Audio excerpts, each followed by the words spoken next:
was about 5 years ago.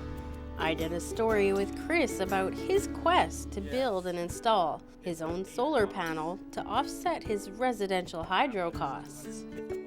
We've had a solar panel on the roof that I built about 5-6 years ago, and it finally kind of had its last legs. Chris says it was a fun experiment, but he's ready to move on to a new chapter in solar energy.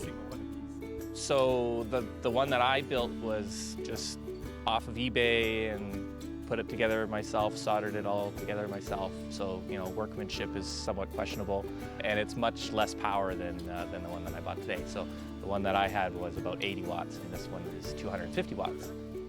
Now, Chris might be pretty excited about his new solar panel, but it doesn't even begin to compare to the latest installation at West Coast General Hospital. So what we've installed recently is a new solar array system. So it's a 124 kilowatt array producing about 100 kilowatts through an inverter to our main distribution panel. So yeah, pretty significant installation. Significant seems like a bit of an understatement when you see the project in its full capacity. So what we have up there are 407 individual solar panels that are connected through array strings that connect to 2 combiner panels. And through those 2 combiners, all the DC power, about 420 volts, DC gets directed down to the inverter, which is located in the main electrical room, and that power is converted to 600 volts AC, which we then utilize in the facility. Now, I'm no electrician, but this sounds like a pretty big deal.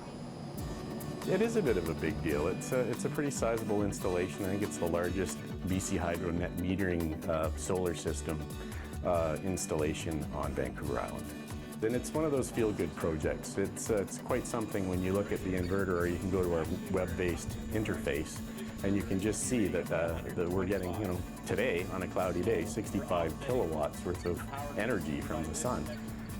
Yeah, it's pretty impressive, and it certainly helps offset our peak demand charges for BC Hydro rates. A solar project this big is sure to inspire more people to jump on the solar power bandwagon. It's really, really great for the city. It's great for island health. It's really cool that they chose Port Alberni. And if you can build a house that has the proper exposure on your roof so that the whole side of one roof all points south, right? And then you plaster it with solar panels, you're gonna make money off of that. I think that's realistic now. But yeah, I mean, you're gonna get to a point, I think, where you'll see people starting to make those choices for sure. And if you're interested in finding out just how well Chris's new solar panel is doing, you can visit his webpage. For Go on Shaw TV, I'm Jenny Fortin.